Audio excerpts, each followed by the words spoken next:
Como estão todos? Eu estou muito feliz em estar aqui novamente, podendo compartilhar com os irmãos a respeito de consolo, né? A consolação do nosso Deus, como ela é nas Escrituras. E neste último, seria o último vídeo, reestudando o que nós vamos falar, irmãos, eu optei por dividir em 3 partes, tá? Porque é muito rico esse texto. Esta que seria a sexta colocação, a sexta parte, sexta e última, é muito rica. Ela tem elementos aqui para nós que vale a pena nós conversarmos mais de perto, um pouco mais, aprofundar um pouco mais nos versículos, para termos uma compreensão melhor sobre o consolo dentro das Escrituras. Então eu tomei a liberdade de dividir esta que seria a última parte em mais 3 partes. Mas isso, os irmãos vão ser edificados. Isso vai ser muito gostoso. Os irmãos acompanhando sempre com a Bíblia na mão, né? Os irmãos acompanhando comigo aqui, nós vamos ter ricas informações e enriquecer mais ainda, né, a palavra de Deus dentro da nossa mente e do nosso coração, ok? Vamos lá. Nós estamos estudando o consolo, então, né? Um ato tem a fonte no próprio Pai, Filho e Espírito Santo, a Trindade é a fonte de todo o consolo. Somente nas Escrituras, né, quando elas são lidas, explicadas ou cantadas, é que ela é a voz de Deus. Vimos também que as palavras nos textos originais, no Antigo Testamento, não tinha nenhuma que falasse pura e simplesmente do consolo de uma forma sentimental, mas falava sim de confortar no sentido de encorajar. Vocês vão conseguir vencer os amalequitas, vocês vão conseguir vencer Jericó. Enfim, nesse sentido do consolo desafiador. Né? Vocês são fortes, sim. Exemplo de Josué e Caleb, sim, nós somos pequenos, né? Junto com os espias, né? Não, nós somos pequenos, mas o maior é Deus. Então, isso seria um conforto para o desafio de uma luta.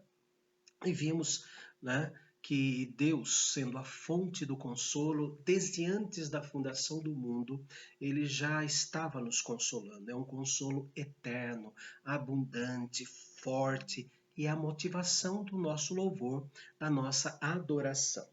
E hoje o que nós vamos ver aqui, como conseguimos, né?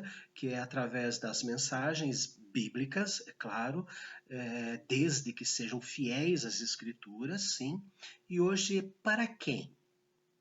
Em quais circunstâncias nós recorremos a esse consolo e recebemos abundantemente, de maneira forte, de maneira eterna, este consolo? Né? Então eu dividi aqui em 8 partes e essas 8 partes serão distribuídas em mais 3 vídeos, ok? Então vamos lá. Para quem? Em qual circunstância? A primeira delas está no Salmo 51, versículo 17. Salmo 51, 17. Nós sabemos muito bem que o Salmo 51, escrito por Davi, quando o filho do adultério dele com Betseba tinha morrido. Né? Foi uma gravidez em que, como consequência desse adultério, da cobiça, cobiçou Betseba, cometeu adultério com Betseba, tentou enganar o marido dela e deu-lhe uma promoção para ele ser o primeiro lá na batalha, e no fim ele acabou morrendo. Daí ela vai e fala que estava grávida, aí o profeta Natan chega e bota o dedo em riste para Davi. Então, quando morre a criança, ele está com um sentimento muito profundo de arrependimento. Então, nós lemos assim no Salmo 51, versículo 17: sacrifícios agradáveis a Deus são o espírito quebrantado, coração compungido e contrito. Não o desprezarás, ó Deus. quando nós estamos com o nosso espírito quebrantado, quando nós estamos com o nosso coração compungido, compunção, lembra? Bater assim o martelo na talhadeira para quebrar o coração de pedra, é como aparece em Atos 2, 32, perdão, 33. Então nós vemos que ele está quebrando, coração quebrado, compungido, contrito. Deus não despreza. Quando o pecador lamenta o seu pecado, quando esta lamentação do pecado é muito clara, é muito verdadeira. Então, o que Deus requer de nós, o sacrifício que agrada a Deus, não as penitências. Os irmãos se lembram que existe uma palavra grega, né, que é usada para penitência, que é a lipeo, que quer dizer eu bato em mim, eu me consolo batendo porque eu errei. Não, não é isso. Deus não quer isso. O sacrifício que Deus quer é quando nós abrimos o nosso coração, lamentamos pelo nosso pecado. Não apenas Davi teve essa experiência, mas em Isaías capítulo 1, nós vemos o próprio Isaías recebendo instrução de Deus para escrever sobre isso, no capítulo 1 de Isaías, quando ele vai falar a respeito do culto hipócrita, que vai capítulo 1 de Isaías, do versículo 10 até o 17, ele fala que não aguenta mais aquele tipo de culto, ele não se agrada daquele culto, quanto mais eles louvam naquele tipo de culto, Deus vira o rosto, não posso suportar iniquidade associada ao ajuntamento solene, as vossas luas novas e as vossas solenidades, a minha alma as aborrece. Já me são pesadas, estou cansado de a sofrer. Então, Deus que sonda o íntimo do homem, ele chega e fala assim, não aguento mais isso. Mas depois de escancarar todo esse pecado do homem, ele vem e traz para o homem um conforto.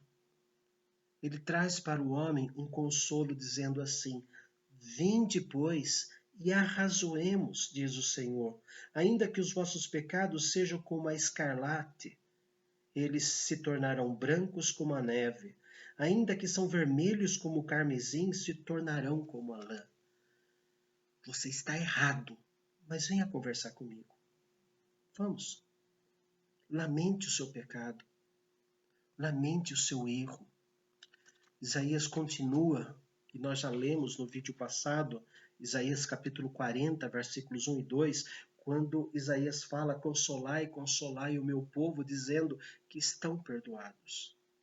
Deus fala que quando existe o arrependimento sincero, quando nós compungimos, nós batemos o martelo da palavra de Deus com o formão para lapidar o nosso coração de pedra, quebrar essa pedra bruta e esculpir Deus ali, a graça do Senhor ali dentro, nós estamos prestando um sacrifício agradável a Deus. Então, quando nós lamentamos os nossos pecados, quando choramos pelos nossos pecados, quando realmente não queremos os nossos pecados.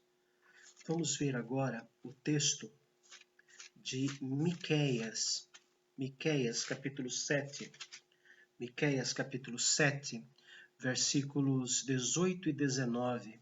Miqueias 7, 18 e 19. Quem, ó Deus, é semelhante a ti, que perdoas a iniquidade e te esqueces da transgressão do restante da tua herança? O Senhor não retém a sua ira para sempre, porque tem prazer na misericórdia. Tornará a ter compaixão de nós, pisará aos pés as nossas iniquidades e lançará todos os nossos pecados nas profundezas do mar. Quando lamentamos o nosso erro, Deus concede tudo isso que nós estudamos de consolo para aqueles que realmente lamentam por terem pecado. Às vezes nós pedimos perdão apenas para aliviar a consciência. Às vezes concedemos perdão só porque tem mais alguém perto de nós. Mas lamentar, isso é lá dentro do quarto, como disse o Senhor Jesus. Aqueles que lamentam os seus pecados. Salmo 42, 5. Salmo 42, 5. Para quem Deus derrama o seu consolo? Para os que estão mentalmente perturbados por causa de terceiros ou por causa de si mesmo. Isso. Aqueles que estão mentalmente perturbados. Salmo 42, 5 diz assim: Por que estás abatido, ó minha alma? Por que te perturbas dentro em mim? Espera em Deus, pois ainda o louvarei. A Ele meu auxílio e Deus meu. Aqui nós vemos o salmista conversando com ele mesmo. Por que estás abatido, ó minha alma? Quem está falando com quem? É o nosso raciocínio, a nossa memória, a nossa consciência alimentada pela palavra de Deus, falando para a nossa emoção. Quando ele fala alma, ele não está dizendo o fôlego da vida que Deus soprou nas narinas de Adão ou para nós quando houve a primeira divisão de células. Não. Ele está dizendo que a nossa emoção, a alma ali está se referindo à emoção abalada. Eu não consigo mais pensar direito, eu não consigo mais reagir corretamente. Por que estás abatido, minha alma? Calma, espere em Deus. Calma. Aqueles que estão perturbados. Por isso que é bom alimentar a nossa consciência, a nossa memória com a voz de Deus, com a palavra de Deus, para que nesses momentos nós recebamos de Deus o seu consolo. Veja, Salmo de número 90 e Salmo 94. Salmo 94, versículo 19. Nos muitos cuidados que dentro em mim se multiplicam, as tuas consolações me alegram a alma. Olha, ele está usando a mesma figura do Salmo 42 dos filhos de Coré. Né? Ele está usando a mesma figura, dizendo que quando na minha mente, né, eu fico ali perturbado com tantos cuidados, com tantas coisas que eu tenho que resolver, quanto mais isso se multiplica, as consolações de Deus alegram a minha alma. Eu tenho problemas para resolver e perco o sono. E fico ali matutando, tentando saber como é que eu vou resolver aquela questão. E eu não vou resolver a questão, quem resolve é Deus. Então, naquele momento da insônia, nós conversamos com Deus. Falamos para Ele da nossa pequenez, da enormidade do nosso medo. E Ele se mostra poderoso. Eu estou aqui. Eu não dormito e nem durmo. Eu que guardo você. É por isso que depois nós dormimos tranquilos. Nós colocamos os nossos cuidados que perturbam a nossa vida diante do único que pode consolar. E o fato de saber que o Senhor não dormita e nem dorme, o guarda de Israel, o Senhor é quem te guarda, após sabermos, ouvirmos novamente isto, vem o consolo que o Senhor nos dá. João, Evangelho de João, capítulo 14. Evangelho de João, capítulo 14. Um texto que nós gostamos muito, né? Versículo 1. Não se turbe o vosso coração, credes em Deus, crede também em mim. Não permita que o seu coração ele esteja ardendo de tanto agitar, está angustiado de tanto ser agitado. Turbar é aquele movimento que o liquidificador faz. Você coloca ali os líquidos, né, e bate o liquidificador, e daí quando você tira a tampa, vê aquele negócio rodando, é um redemoinho, é como aquilo que no mar fica rodando ao redor assim, a nossa cabeça está girando, eu não aguento mais. Então é nesse sentido que Deus acalma. que Deus consola. Credes em mim, credes também em Deus. Fica calmo, não se turbe. Na casa do meu pai há muitas moradas, já existem muitas moradas ali. Se assim não fosse, eu não teria dito. Ainda no capítulo 14, versículo 27, fala assim: Deixo-vos a paz, a minha paz vos dou. Não vou lá dou como o mundo a dá. Não se turbe, de novo, não se turbe o vosso coração, nem se atemorize. Por quê? Porque minha paz está com você. Isso traz consolo para nós. E que paz Jesus está dizendo aqui? A paz que ele teve que usar para terminar esta conversa, lembra-se? Capítulos 13, 14, 15, 16 e 17 de João é ao redor da mesa. Logo após a mesa, a traição, a negação de Pedro, o julgamento completamente errado. Ele vai ser chicoteado, ele vai carregar a cruz, ele vai morrer na cruz. Mesmo assim, ele está em paz. Então, esta paz no meio da guerra que eu lhe dou. Não se turbe o vosso coração, é um consolo que Deus nos dá. Credes em mim. Capítulo 16 ainda, de mesmo Evangelho de João, capítulo 16, versículos 20 e o 22. Em verdade vos digo que chorareis e vos lamentareis, e o mundo se alegrará. Vós ficareis tristes, mas a vossa tristeza se transformará em alegria.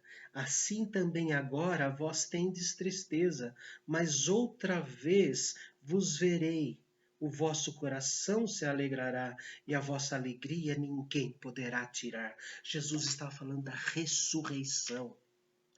E aconteceu naquele domingo, quando estes apóstolos voltaram para este lugar, depois que Jesus estava morto, eles voltaram para esta sala onde eles fizeram a ceia, a Santa Ceia, e ali eles ficaram, diz o texto do Evangelho de João, com medo dos judeus. E Jesus entrou naquela sala e falou: paz seja convosco. E soprou sobre eles o Espírito Santo.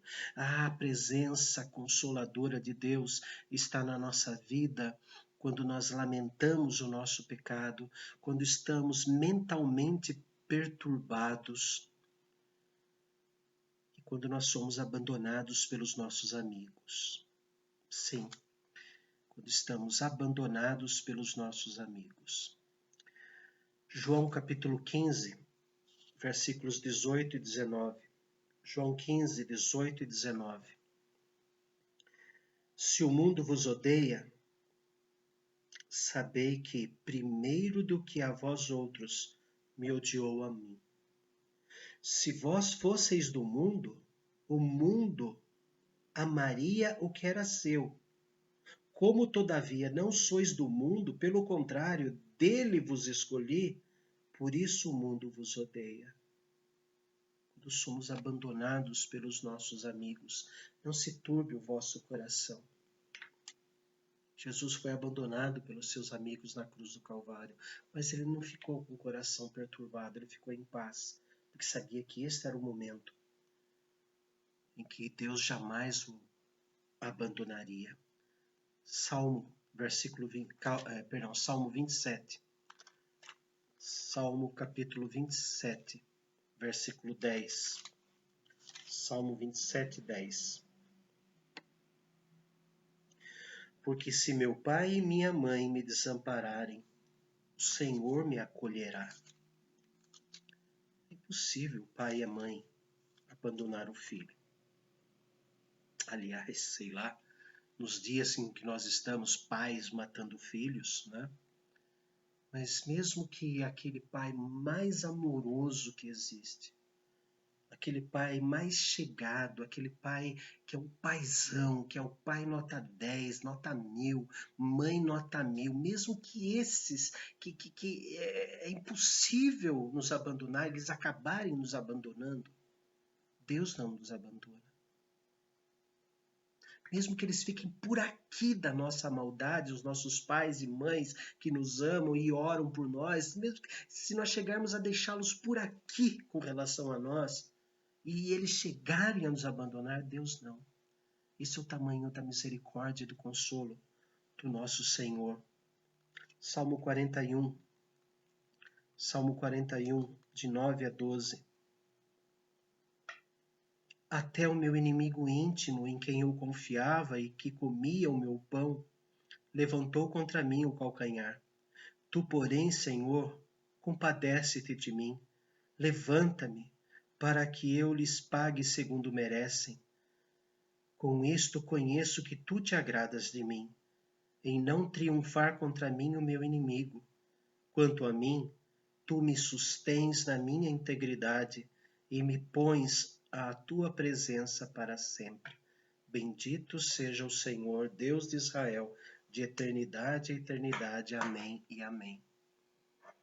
Quando nós somos perseguidos por estarmos certos, quando nós somos perseguidos pelos nossos amigos, quando nós agimos com lealdade. Provérbios 27 fala que leais são as feridas feitas pelo que ama, porém os beijos de quem odeia são enganosos.